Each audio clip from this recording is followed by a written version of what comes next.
Hello and welcome to this exploration of intriguing ideas. I'm Tom, and I'm genuinely excited about what we're about to unpack today. And I'm Amy. It's great to be here with you all. Today, we're looking into, well, a really fascinating set of insights. They come from a YouTube discussion by Maciej Wieczorek. Yikes. He's an expert who shares his views on wealth, business, and, living a better life. hmm Our mission today is basically to pull out the core wisdom from this material, focusing on what the source says it really takes to build substantial wealth. That's exactly it. In this material, it really challenges some common ideas about money and success, doesn't it? It does. It lays out what it calls 7 foundations of wealth. And it's clear this isn't about quick fixes or, winning the lottery. No, not at all. It seems to be more about a really profound shift in how you think and act. So as we start getting into this, what's the first thing from the source that really jumps out at you? Well, what's fascinating right from the get-go is how the source defines wealth itself. It's not some universal number like, you need $1 million or a specific car like a Bugatti. Right. Instead, the argument is that wealth is totally personal. It's about having enough to meet your financial goals. Your own goals. Exactly. Whether that goal is just always having money for a bus ticket, or maybe it is affording a Ferrari, the key thing is reaching that personal target, whatever it might be. Okay, let's unpack that a bit. Yeah. Because it also tackles a big myth straight away, doesn't it? The idea that just working hard, putting in more hours, guarantees wealth. Right. The source is very explicit about that. It says something like working 100 million times more hours than, say, an Elon Musk is just illogical. Yeah. And that true wealth isn't just about clocking more hours. So if it's not simply about grinding away, what are these foundations the source talks about? Where does it start? 1, the power of obsession. Okay, here's where it gets really interesting, I think. The first foundation is obsession. Not just, wanting to be wealthy, but having an almost all-consuming obsession. What does the source really mean by this? And why is it framed as so crucial? Well, it really pushes you to ask, is just wanting it enough? Right. And according to the source, the answer is a clear no. It says true wealth builders have this obsession.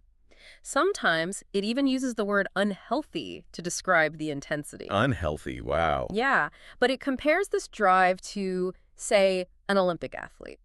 Think about it, that they sacrifice social life, parties, maybe even their short-term health, all for that one goal. Okay, I can see the parallel. And the source gives examples, like entrepreneurs who were, trading apples when they were 7 or making lemonade at 10. They're driven from a young age. So it's ingrained early. Often, yeah. And it frames this drive, this greed, in a positive light as long as it's ethical. Seeing money as a powerful value, a tool, the source argues that without this level of obsession, your only real alternative is just hoping for luck, like a lottery win. Which is obviously very rare. Extremely rare. It even suggests that work-life balance, that's something you figure out after you become wealthy, not during the intense building phase. And this obsession also means you're constantly looking for bigger opportunities, thinking in terms of earning, say, hundreds of thousands, not just scraping by with hundreds. So for you listening, this isn't about having a side hustle you kind of enjoy. No. It's a deep, unwavering commitment. It might mean saying no to a lot of other things for a while. It really forces you to rethink your priorities, doesn't it? Absolutely. It's a foundational shift in focus, too. Overcoming the poverty mindset.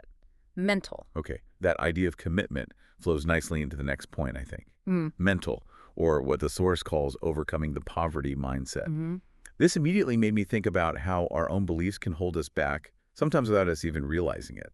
What are the key parts of this mindset that the source points out? It's really insightful here. The source actually attributes a lot of this mindset, interestingly, to historical influences like communism in some regions, where the norm was for everyone to have little. Ah, okay. Societal conditioning. Exactly. And it breaks down several damaging beliefs that come from that. First, there's this tendency to dislike the rich. Right, the idea that they're inherently bad or something. Yeah, or that there's such a thing as too much money. The source challenges this pretty directly. It asks rhetorically, how much health is too much health? Good point. It kind of highlights the absurdity of judging someone for having wealth if they earned it ethically. Okay, what else? Second, there's the belief that wealth can't be achieved, honestly. The all rich people must be crooks idea. Pretty much. And the source refutes this strongly. It contrasts, say, unethical quick loan businesses where employees earn peanuts with legitimate companies that build real value and wealth ethically. It even shares a personal story about refusing to get into the energy drink market despite the potential profit because of ethical concerns. So ethics and wealth aren't mutually exclusive in this view. Not at all. Then thirdly, the idea that wealth is just luck. We touched on that with obsession. We did.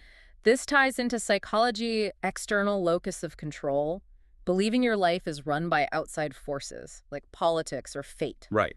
The source pushes for an internal locus of control, believing your actions are the main driver, even with external challenges. It suggests aiming for, 8 out of 10 internal control is healthy. You need to believe you can make things happen. You create your own luck to some extent. You position yourself for it, yes. And finally, there's that old saying, money doesn't buy happiness. Ah, yes. Heard that one a few times. The source tackles this head on. It argues humans are wired for survival, fundamentally, not necessarily happiness. And money directly boosts survival chances and reduces stress. Interesting evolutionary take. Yeah. It clarifies, look, money won't solve deep personal grief, obviously. But for most people, doubling their income, that drastically improves their quality of life. Hard to argue with that for most people. Right. It even shares a childhood story about being motivated by earning a small amount of money and embracing that greed positively linked with ethics. And it sort of humorously points out the hypocrisy, people saying money is bad, but who would turn down $1 million if offered? Yeah, good point. So what's the takeaway for you, the listener here? It sounds like it's about consciously spotting these ingrained beliefs. Exactly. And actively challenging them. Understanding that money earned ethically is a tool. It's for security, for a better life. It's not something to be ashamed of pursuing. Precisely. It's about clearing those mental roadblocks. 3, developing high-ticket skills. Okay, moving from mindset to action. This next part is really practical. High-ticket skills. These are the abilities the source claims genuinely lead to significant wealth. What are some of these crucial skills, according to the discussion? So the source lists quite a few, and the big emphasis is that these are learned. They aren't innate talents you're born with. Okay, so anyone can develop them.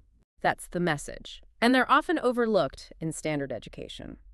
First up, languages. Languages, how so? For accessing global markets, global knowledge.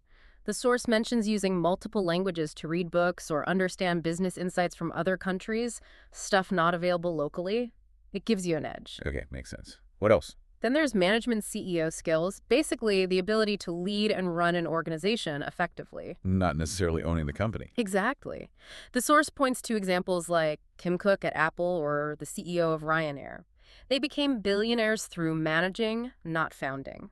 Exceptional management itself is a high-ticket skill. Interesting. Then sales, but not sleazy, pushy sales. Right.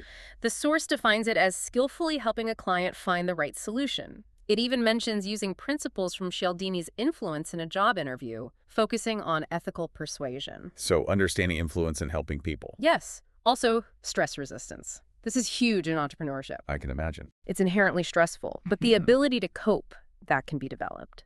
Through practice, reading, even therapy. The source mentions how things like long health inspections used to be terrifying, but now with developed resilience, they're just handled. You build up a tolerance. Kind of, yeah. Then, maybe surprisingly, a sense of style or design. Really? Style. Not just personal taste. It's about understanding branding, packaging, visual appeal for products, for your professional image, knowing what resonates. Like choosing a navy suit over a flashy one for business or specific packaging choices. It's strategic. Visual communication. Then hiring people. Absolutely critical. You can't scale a business without knowing how to find and recruit the right talent. True. Public speaking, essential for conveying vision, motivating teams, dealing with media. Lots of people fear it. Definitely. But mastering it gives you a massive advantage. Delegation to effectively assigning tasks so you don't get swamped. Crucial for scaling. Yeah, letting go of doing everything yourself. Exactly. And finally, branding and marketing. Creating that strong identity and getting your products out there effectively. The source mentions reading stuff like How Brands Grow and investing heavily in marketing, even when narrowly hesitant. Wow, that's quite a list. So for you listening, these aren't just optional extras. Not according to the source. They're foundational skills. And the key is they're learnable. They require conscious effort, maybe investment in training or books, but you can acquire them. That's the empowering part, I think. 4, everything is a test. not a risk. Okay, let's unpack this next idea, which I found really reframed things. Everything is a test, not a risk. Mm-hmm. This challenges how most of us think about trying new things, stepping out of the comfort zone, doesn't it? It really does. It asks us to reconsider what risk actually means. The source uses this analogy. True risk is like jumping out of a plane with a dodgy 40-year-old parachute. Okay, very low chance of success. Extremely low. But starting a business, trying a new venture, the source frames that completely differently. It's a tiny experiment, a small, manageable test. A test, not a life or death gamble. Exactly. It suggests maybe starting on the side after your day job, or even just doing the research and prep work first without quitting everything immediately. Taking smaller steps. Right. The main point is to act despite the fear. Don't wait for the fear to vanish because it probably won't. Just do it scared. And what if the test fails? Well, the source says the worst outcome is you gain experience. The classic consolation prize. Sort of, but it frames experience as what you get when you don't get what you wanted. It still leads to growth. You learn something. It shares this slightly odd childhood story about trapping wasps. Wasps, okay. Yeah, something the source now finds repulsive, apparently. But back then, as an 8-year-old, it felt like the best decision. The point being, our best decisions are based on what we know now. We learn and adapt from every test, successful or not. So for you, the listener, it's about changing your perspective. Don't see starting something new as this huge, terrifying risk. Reframe it. Reframe it as an experiment, a small test.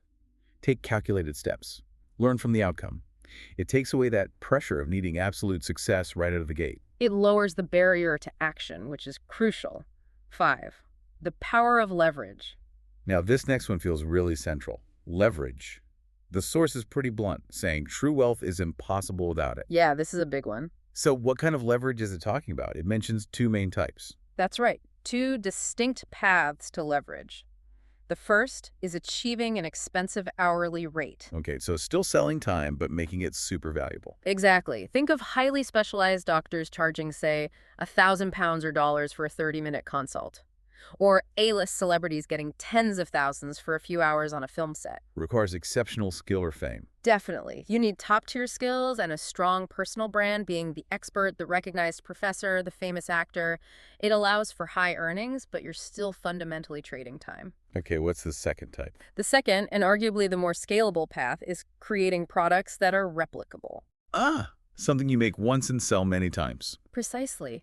You create something, a book, software, a physical product, like the source's supplement example, that can be multiplied and sold to potentially millions of people without you putting in proportionally more time for each sale. Like your effort stays roughly the same whether you sell 10 or 10,000. Almost zero extra effort per unit after the initial creation and setup. This offers, theoretically, unlimited earning potential because it decouples your income from your direct time input. That's the key difference. Yes.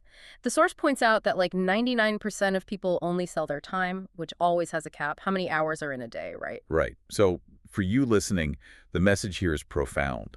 Think beyond just hours for dollars. Either make those hours incredibly valuable through unique skills and reputation, or perhaps even better, create something that generates income over and over without your constant involvement. It's a major shift in thinking about how you earn. It really is. It's about multiplying your impact. Yeah. 6, associating with the right people. Okay, next up, the source talks about associating with the right people. The original phrase was Polish, "Trudimy z właściwymi ludźmi." Sounds simple? Maybe obvious? It sounds simple, but the source gives it real weight.